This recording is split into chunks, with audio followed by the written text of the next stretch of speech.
ओम शांति। आया राखी का त्योहार, लेकर खुशियों का उपहार।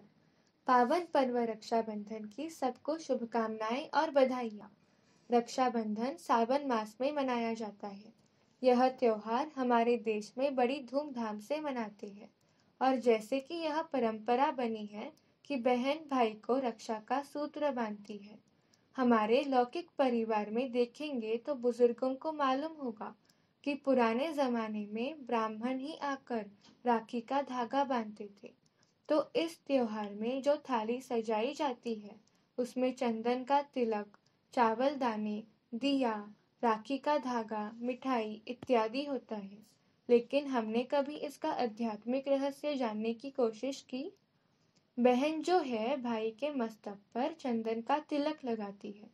इसका भावार्थ है कि चंदन का गुण है शीतलता, यानी हमारी कर्मेंद्रियां आत्मस्मृति जगने के बाद ही शीतल होती है। जैसे मैं आत्मा हूँ वैसे सारे विश्व के मनुष्य असल में आत्मा ही है। यह भ्रातृत्व स्नेह प्रतीत होता है जिससे सभी को सुख और शांति मिल सकती है। चंदन के ऊपर जो चावल के दाने लगाते हैं जिसको हम अक्षदा बोलते हैं, इसका अर्थ है कि अक्षत यानी आत्मा अविनाशी है और यह स्मृति निरंतर रहेगी तो अविनाशी सुख और शांति की प्राप्ति होगी। तिलक लगाने के बाद बहन हम भाइयों के कलाई पर राखी बांधती है, यानी इस हाथ से जो कर्म हम करेंगे वह शुद्धता, सात्विकता और परमात्मा स्मृति से करेंगे तो वह श्रेष्ठ या पुण्य कर्म ही होगा। इसलिए इस पर्व को पुण्य प्रदायक पर्व भी कहते हैं। इस राखी की गांठ बांधते हैं। पुराने जमाने में महिलाएं कुछ महत्वपूर्ण बात याद रखनी होती थी तो अपने पल्लुओं में गांठ बांधती थी, जैसे वह रिमाइंडर का काम करती थी। अभी जैसे हम मोबाइल में भी रिमाइंडर लगाते हैं।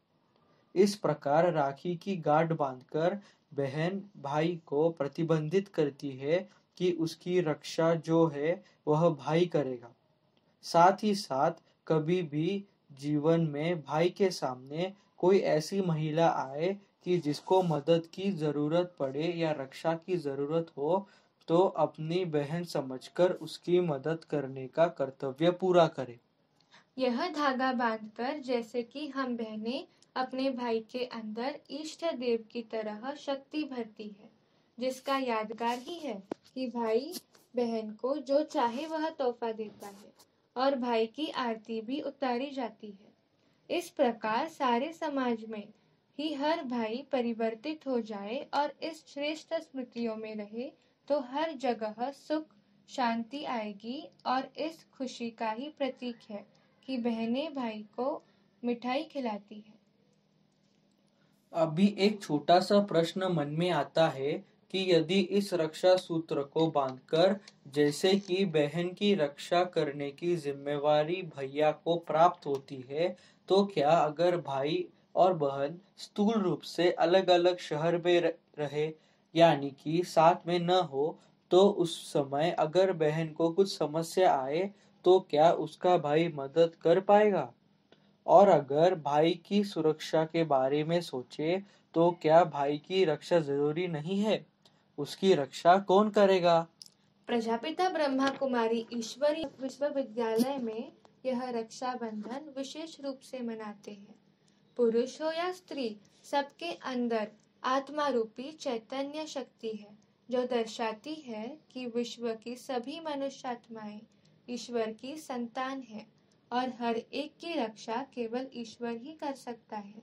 समाज में जब सब तरफ विषय विकार का राज्य है तब पवित्रता के सागर परमात्मा ही खुद इस धरती पर आकर सबको अपने पवित्र बंधन में बांधते हैं और पवित्र दुनिया की स्थापना करते हैं।